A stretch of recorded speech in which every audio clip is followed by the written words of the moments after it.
Hello, everyone. We are back. We are loose going into 4 right out of the gate. We are back. What? Loose going into 4. What a race in Atlanta. I mean, I don't know how you follow up the ending to Daytona, pack drafting aside and fuel conservation. Did not happen here. This was pretty much balls to the wall from the green. What'd you think of their follow-up effort here in Atlanta? Only problem with Atlanta is there's no green flag pit stops. That is true. And also weird. And that just takes away from all the things that make racing great. So Atlanta is great racing. I mean, they had a bajillion lead changes today. They did. Another close finish, which you're going to get on these plate races. But at some point, they've got to figure out how to get green flag strategies into these races. Yeah, it does. They can run the first segment, and they don't have to pit till the segment's over. So I don't know if do you make the fuel tank smaller? I mean, they've gotten rid of all the lug nuts, so now it's just one lug nut. I mean, the only other option is now you got to start doing fuel strategies. See, I almost wonder if there wasn't so many wrecks in the third stage, if there would have been a green flag pit stop under normal conditions. Well, I mean, they pretty much said, you know, the pit stall, the whole pit area is different in Atlanta because it's a much smaller, you know, it's a mile shorter than Daytona. Right. So you go into the pit stall at turn 3. So in Daytona, it's right there, you know, the front stretch. Right. Going off 4. They're going off 3 in Atlanta. They had to change it all around to make it so the cars could actually fit in there. But they pretty much said, like, it doesn't really matter. It's been like 6 races at Atlanta since they've had a green flag pit stop. That's crazy. I don't understand how that's possible. Yeah, it's nuts. And I mean, that's kind of the thing. And see, I kind of wish NASCAR would go back to the 5 lug nuts. I think that brings more strategy to it. But, you know, they're moving up and out. I definitely don't want to see like Formula 1 where they go in and the whole car's lifted and 4 different guys change tires and they're in and out in 6 seconds. Yeah. But I like it. I mean, the only thing that would make it better is if they had to go to a real gas pump and sit there and hold it down to pump it. It's a marathon station. No, Sunoco. Oh, yeah, it would be Sunoco, wouldn't it? Yeah. So I believe the number at the end of this race was 9 cars that were not involved in a wreck in this race, which is bananas. And look, it took out Kyle Busch in stage 2. He wrecked on his own. Not off to the best start for the 8. Kyle Larson would wreck later. He went, if I remember correctly, he tried to go low and someone was in his way. And he ended up going roundy round. Who, Busch? Larson. Oh, Larson, yeah. But I would say Kyle Busch went high and But there was some rather surprising names showing up here in the top 10 to end this race. For one, I don't know how many people had Tyler Reddick being the 6th driver in the last 68 years to win back-to-back Daytona and Atlanta, or I should say just the first 2 races of the year. The first 2 races. The last was Kenseth in 2010 and then Jeff Gordon in 97. After that, it was David Pearson in the 70s. So, wow. I mean, hell, you only had 24 cars even finish the race. Yeah. Out of 38. And where did he finish? Reddick was missing a fender. Yeah, he came out of nowhere at the end. He was missing a right front fender and won the race. He pulled some Dale Earnhardt shit out there. The rest of your unofficial top 10 as of right now, Chase Briscoe. You choose this show. What's the other one? I don't know. Okay. Chase Briscoe.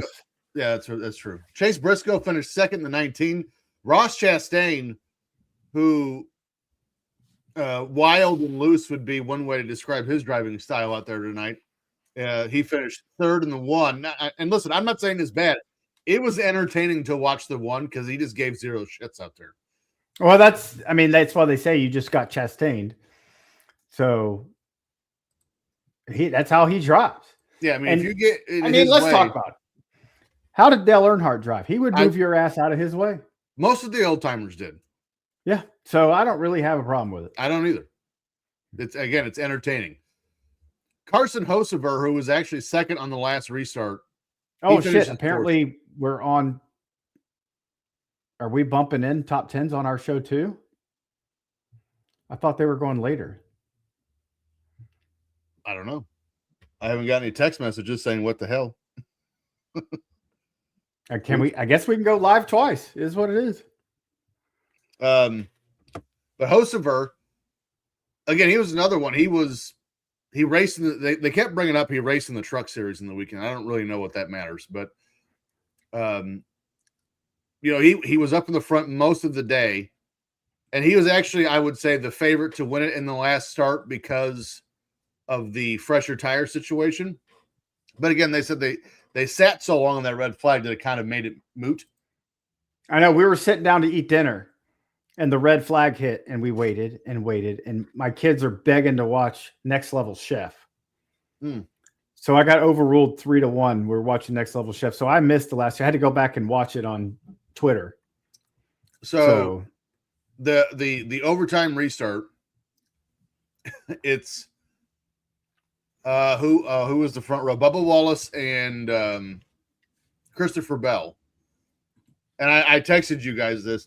They waved the green. Hocevar died. He tries to split the middle. Before they hit the first mini turn, he tries to split the middle. Bell goes to block Bell on the wall. Yellow flag. They hadn't even got to turn one yet. Well, see, that's like last week in Daytona. At the start of the O'Reilly series race, somebody didn't get going, and there was an accident before they even made it to the start finish. Yeah. Now, I'm not talking about at the end of lap one. I'm talking about before lap one even started. Yeah, we haven't even hit it in the fourth yet. Yeah. Daniel Suarez in the 7, who no one heard of all day. Good for him. He was one of the He won this race 2 years ago, didn't he? Yes. He was one of the 9 guys not involved in a wreck. So he just stayed clean and finished 5th. Shane Van Gisbergen finished 6th, which is kind of surprising. I don't think a lot of people had Shane doing that well on these speedways, but no, that's great for him though. 6th in Atlanta, I think he'll take it. 7th, especially because he started 28th. That's pretty Zane good. Smith finished 7th. Bubba Wallace in 8th. Ryan Preece in the 60 in 9th. I think he was one of the 9. He was one of the 10. I think he was the 10th. I think he got caught up in the last one with Christopher Bell. And then Ryan Blaney in the 12 rounds out your top 10. Some other notables here. Chase Elliott finished 11th. Denny Hamlin had trouble all day long and somehow pulled out a 13th place finish. Brett Keselowski, same thing. He was fighting stuff all day. He kept going to the front, then fading back. He finished the 17th. Logano, I think he was involved in 2 wrecks. 18th. John Hunter Nemechek was towards the back the entire race, and I think just through attrition, finished 19th. Christopher Bell, like I said, led the restart on overtime, or was on the front row and was wrecked immediately. Finished 21st. Austin Cindric won stage 1. He finishes 26th and off the track. Yep. William Byron, 28th. Yes, so you got, because Bowman and Logano were both caught up in big wrecks. So, that's 18th and 23rd. Yeah.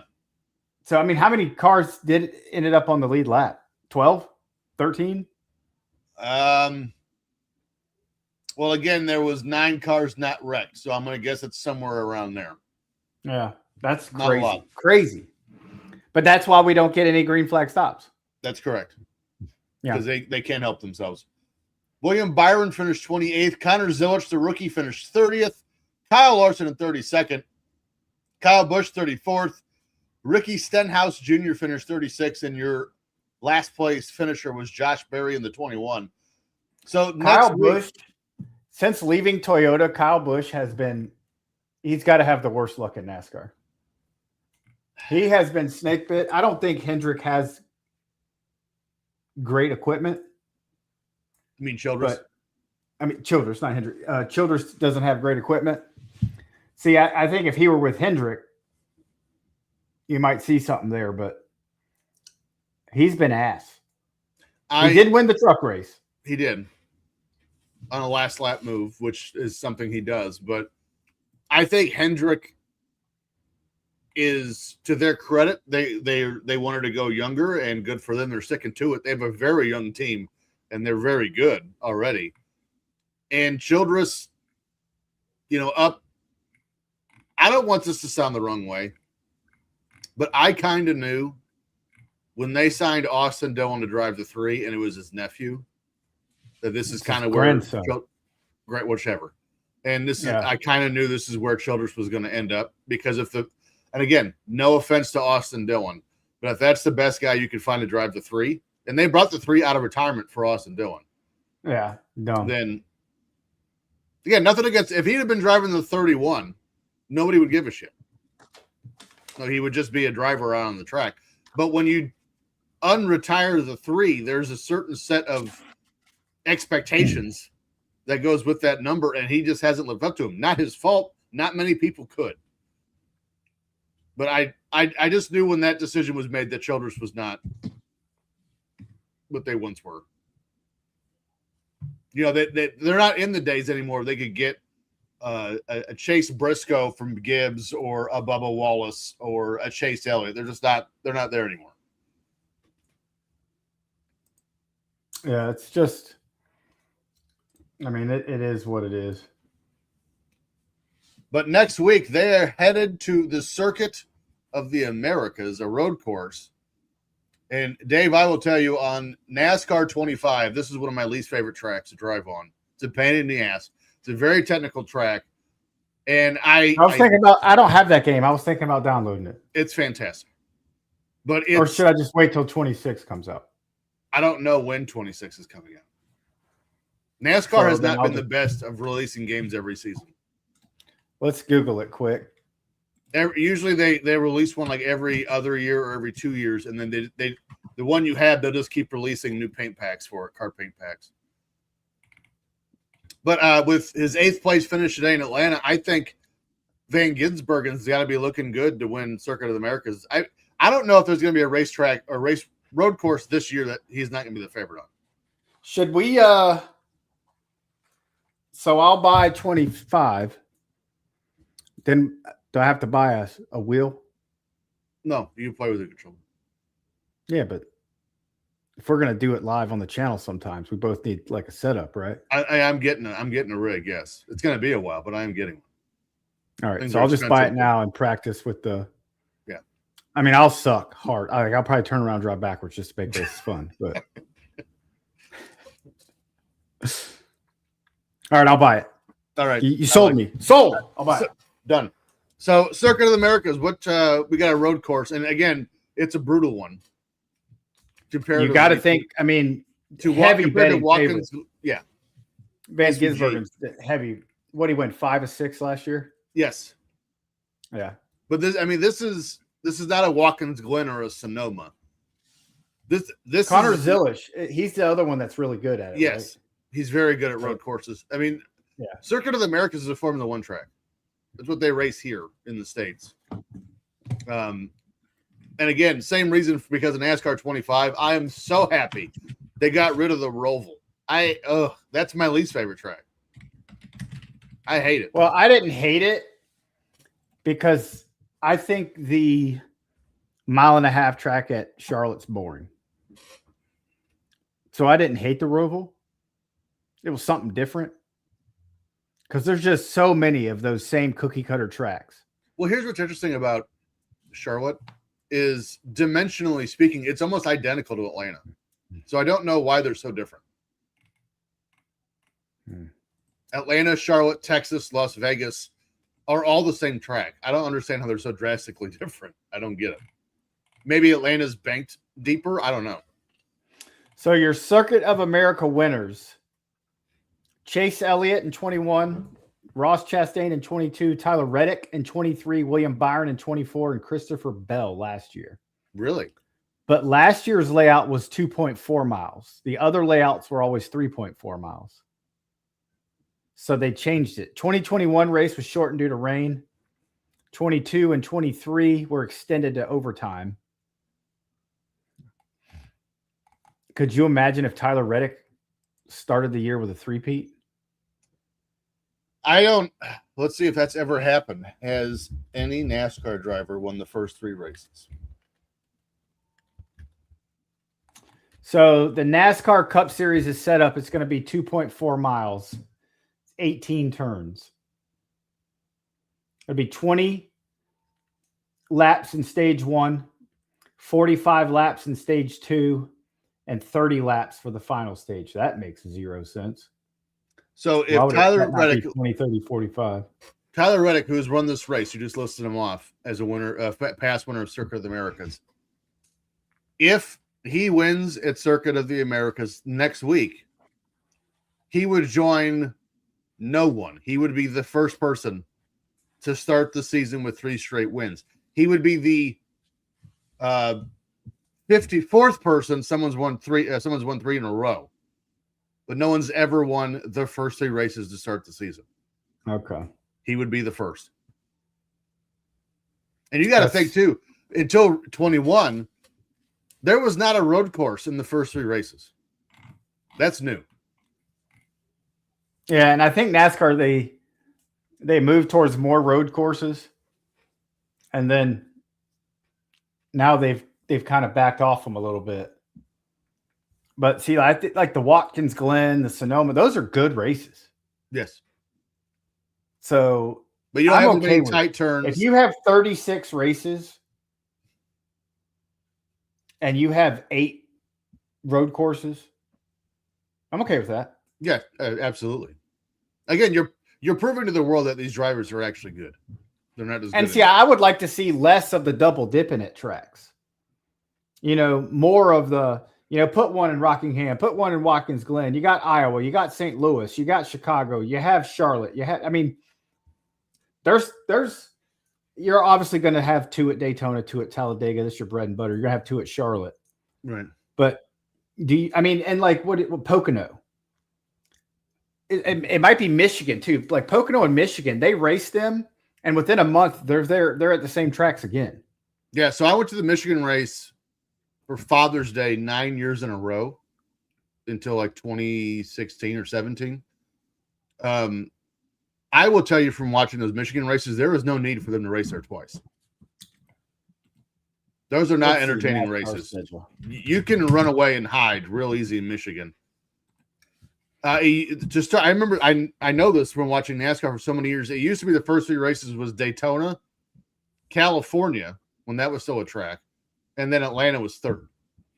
Let's see. We got Circuit of America, Phoenix, Las Vegas, Darlington, Martinsville, Bristol, Kansas, Talladega, Texas, Watkins Glen, Dover, Charlotte, Nashville, Michigan, Pocono, Naval Base Coronado, Sonoma, Chicagoland. Did I already say Chicago before that? No. Yeah, you did. Echo Park again. So now we're starting to double dip. Now Atlanta again. North Wilkesboro. They're back. Indy, Iowa, Richmond again. New Hampshire, Daytona again, Darlington again, Bristol again, Kansas again. They don't need 2 in Kansas. No, Richmond and Bristol I'm fine with. So they got 2 in Vegas, 2 in Charlotte, 2 in Kansas, 2 in Phoenix, 2 at Talladega, 2 in Martinsville, and then to me, Homestead, Miami is a snore fest. Yes. And there's a reason why that one does not end the year anymore. That one used to be the season finale. So the Worldwide Technology Raceway, that's the Louis. one in Illinois. Is it? I thought it was St. Louis. Well, it's right outside St. Louis in Madison, Illinois. So, but they have Iowa. So, I mean, they need to, there's enough tracks where you can do, you do your Daytona, Talladega, Charlotte, maybe as your only doubles. But let's get some different stuff in there, man. Yeah, I would say Charlotte. You have to do Kansas having 2 races. That's stupid. That's bananas. There's no need for that. So they're only on one, and so Michigan and Pocono only have one now. That's again Michigan. For all of its hype, it's a giant track, beautiful countryside, by the way, and they drive fast as hell. But that track is so wide that, I mean, again, you can run away and hide. It is not weird for someone to win that race by 6 seconds. Yeah, and old Matthew here. He says the last time I was at a NASCAR race was 98. If I went now, how different would the atmosphere and experience be? It depends what you're looking for. 100% different. I didn't go to one. No, that's my first race was Brickyard 97, but I was 12, so that's not. And it depends. Are you just going to sit in the stands, or are you going to get camp on the infield? Because those are two different things. Camping and see, that's what I've done in Daytona. The last 2 races that I went to in Daytona, we camped in the infield. Yeah, Michigan every year we camped on the infield, and that's just a party. Yeah, so much fun. That makes it. Yeah, that's a whole nother experience. In the crowd, and see, I've been to Richmond 3 times, but I worked security for Richmond all 3 times when I was there because I was stationed in Langley just down the road. I think Brickyard's the only right. No, that's Talladega. I was there in the stands the year Edwards flipped Keselowski into the catch fence right at the end of the race. And between that and Brickyard 97, I believe those are the only 2 races I've sat in the crowd for. So, and Talladega, I was probably the most hungover I've ever been in my life at that race because we weren't camping on the infield, but we were at one of the campgrounds surrounding the track, which is just as bad. So in the crowd, I don't really know what 98 compared to now was like because I've only sat in 2 races in the crowd. But I think I said this last week as a joke. We should do a Sweet Life at a NASCAR track, but do the infield because you can bring no food and now no alcohol and be drunk and fed the entire weekend. No problem. See, the first one we went to was in 2010. And you talk about a party because Dale Earnhardt Jr. won the Nationwide Series race when he drove like the Wrangler car. Yep. For Richard Childress Racing, which was his dad's old car. Yep. So, I mean, it was insanity. But because we did that, because I moved shortly thereafter to Illinois. And then we went again the following year. But I mean, everybody's having a ball. Like, we had this conversation with Tim. He's like, I wouldn't do that. Dude, you're missing out. Yeah, it's a blast. It's fun. You could go camp on the that's just tent camping. That's not even like having an RV. I'd want to go get an RV. I was saying I'm old now. I'd want a camper for sure. Tent camper. But I mean, we always had one of those Honda generators, the quiet ones. So everybody had fans, so we just brought extension cords and everybody had fans. Like you bring a pool, a little blow up pool and fill it with water and everybody hang. Dude, it's just a party. See, we didn't do that. Well, for one, I was the youngest guy there by 30 years when I went, but also we didn't, because it was my dad and all of his buddies and stuff. But so we didn't do the pool. We had a giant outdoor kitchen. That's what we used and bar. That's what we did with ours. So we're out there. My dad would wake up at 8 o'clock in the morning and just start making breakfast burritos, and I'd make fajitas for lunch. And I mean, that's all we did. But so Matthew Elvis Presley said he went to Martinsville 98. He believed Ricky Rudd won the race. So there was 2 races in Martinsville. I looked this up. Bobby Hamilton won the first one. How about that name for him, a blast from the past? Ricky Rudd didn't win the second one. So you were at I think it was a Goody's Headache Powder 500 to Martinsville. That was when Ricky Rudd won. And what's crazy is that Talladega race when Keselowski goes in the catch fence. I don't even remember who won.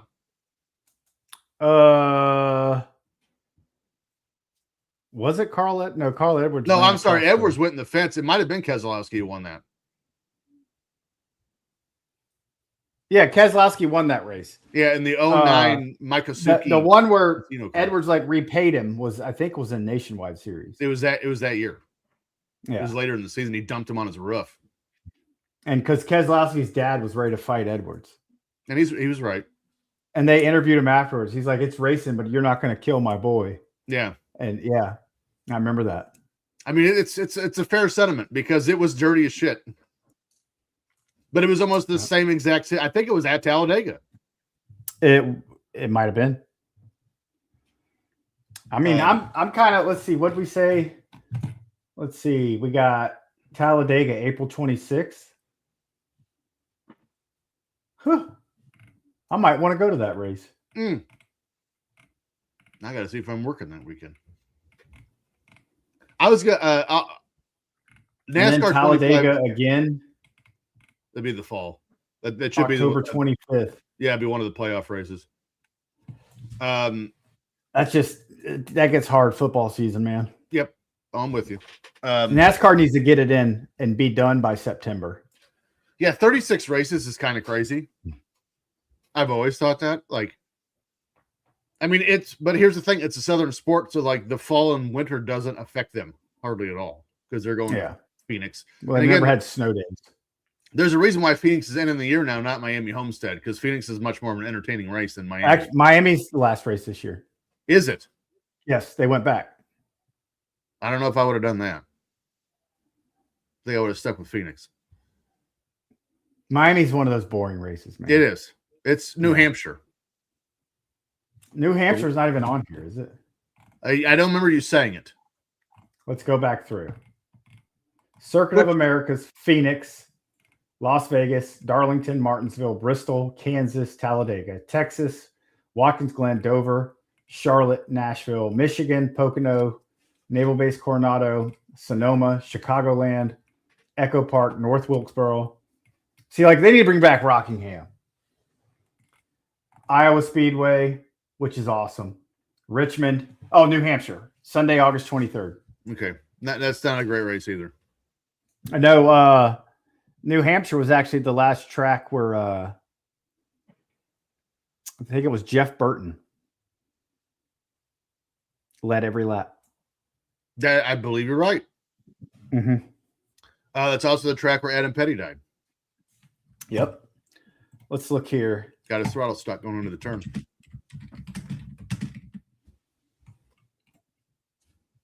Yeah, in 2000, at the Duralube 300 at New Hampshire, he went wire to wire. That track is garbage. 1.06 miles, 300 laps, average speed 102. Most laps led Jeff Burton with Roush Racing led 300 laps.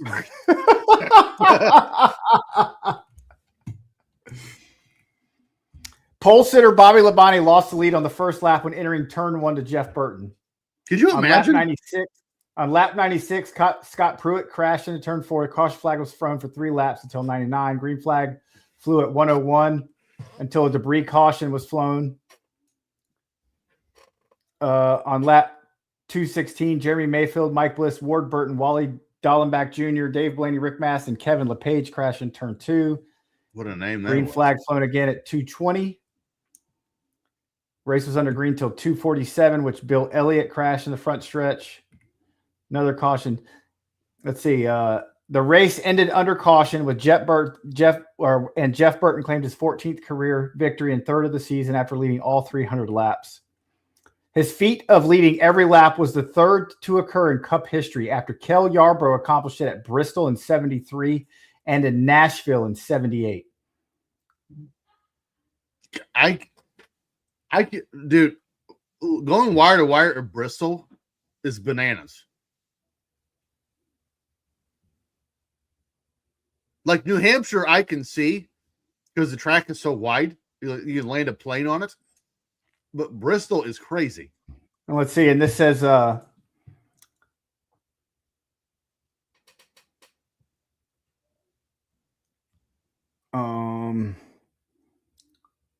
the closest since was Martin Truex Jr. at the 2016 Coca-Cola 600, in which he led 392 out of 400 laps. Ouch. That's why Charlotte is a snooze fest. Again, but I don't understand how Charlotte. Coach Rosie's gone to the finals the last 3 years in Phoenix. Well, you should, and it said, and the finals aren't in Phoenix this year, Rosie. That's crazy. So now Phoenix's last race will be in the second part of in October of the chase. So 1, 2, 3. It's the fourth to last race. So it'd be Phoenix, and see, that's dumb. They go from Las Vegas to the next week they're in Charlotte, to the next week they're in Phoenix, to the next week they're in Talladega. What are you doing? Yeah, they didn't book that real well. Why would you not do Las Vegas, Phoenix, Charlotte, Talladega? You could do Las Vegas, Phoenix, Talladega, Charlotte. Or that. You're just doing a line then. Yeah. Unless they wanted to hit Charlotte to go back to the shop. I don't know. I don't know what they're doing there. That doesn't make sense. But closing thoughts here in Atlanta, 2026. Tyler Good Reddick. race. Good race. 23-11 with their second victory of the year. Michael Jordan celebrating. They interviewed him at the Red Flag. He was super stoked about what was going on. I think Bubba Wallace was winning at that point. He was. But there's might be a new player in NASCAR game, man. It's been dominated by Hendrick and Gibb and Penske. Oh, yeah. It's very clear 2311 is not going anywhere. No, and 2311's got more money than any of them. So just remember that. That is correct. And that's the thing, like Denny Hamlin's number is a part of the team name, but capital-wise, it ain't even close to the 23 half of it. Oh, yeah. Michael Jordan is by far the principal owner of that group and is bankrolling all of it. So, yeah, I think that's it. I was listening to NASCAR radio today, and in the offseason, the 2311 pit crew got new shoes. So Nike and Jumpman created brand new shoes specifically for their pit guys that go over the wall. More form-fitting and comfortable shoes for them. I like that. Every detail counts in NASCAR. That is correct. Their job, anybody that works in NASCAR, their job is to find a way around the rules. Mm-hmm. Something as silly as shoes. You just never know. Well, we're old enough to remember back in the day when a guy would come from what used to be known as the Busch Series up to whatever the Top Cup. They've gone through so many iterations now. Winston in our day. Yeah. Whenever the driver came up, the pit crew came with him. Yeah. Like usually the crew chief did not. The crew chief was already hired by the team, but the pit crew almost always came with the driver. Well, now, like the being part of the pit crew, I mean, they're taking college athletes, Division I football players, and things of that, and they're molding them into what they want. There was one team from Daytona. I can remember who it was because they were introducing him like it was Monday Night Football, which was tremendous. One of them was a college football player, and then one played college baseball for Kansas. Mm-hmm. That's bananas. Mm-hmm. And now they're tire changers. The days of Chocolate Myers hopping over the wall. Chocolate Myers. That's a real guy. I know. That's why I haven't heard that name in years. That's why I left it. He was Dale Earnhardt Jr.'s tire man. Yep. Or Dale Earnhardt Sr., excuse me. Chocolate Myers. Is it safe to say both of us are saying our favorite for Circuit of the Americas is probably SVG? Yes, he's going to win. Yeah, I think so. Barring something stupid. I mean, because he dominated last year. He did. This is a good chance for Connor Phillips to get back in it. The one he didn't win was this one. So your points leaders, I'll go through the points quick. Okay. Tyler Reddick at 125 points. In first, his teammate Bubba Wallace in second with That's 85. crazy. Good for them. 40 points ahead. Chase that's a Elliott lot. third, Carson Hocevar, Zane Smith, Joey Logano. Other notable names, you got Ryan Blaney, Brad Keselowski 8-9, Chastain at 11, William Byron at 13 +6. He'll move up. Chase Briscoe +1. So 16th, Shane Van Gisbergen and Ty Dillon tied, so they're right at the cutoff. Then you go down, Kyle Larson in 21st, 2 points back. Ricky Stenhouse Jr., 22nd, 4 points back. Kyle Busch, 24th, 8 points back. Denny Hamlin, 27th, 12 points back. Eric Jones, 29th, 15 back. Alex Bowman, 32nd position right now, 26 points back. Ty Gibbs, 33rd. Connor Zilic, the rookie, last place, 36, 30 points back. Yeah, he's not had two good weeks. No. But there you have it. I mean, we'll update it again next week. Racing's been fun so far. It's going to change here soon, though. Those cookie cutters are coming. Mm-hmm. But we got a road course in between. So that should be entertaining. But in the meantime, we're going to jump off here. Go watch TNA Top 10. We did not have fun. That was our bad. Sorry, everyone. Thanks for watching us. We'll see you next week. Later.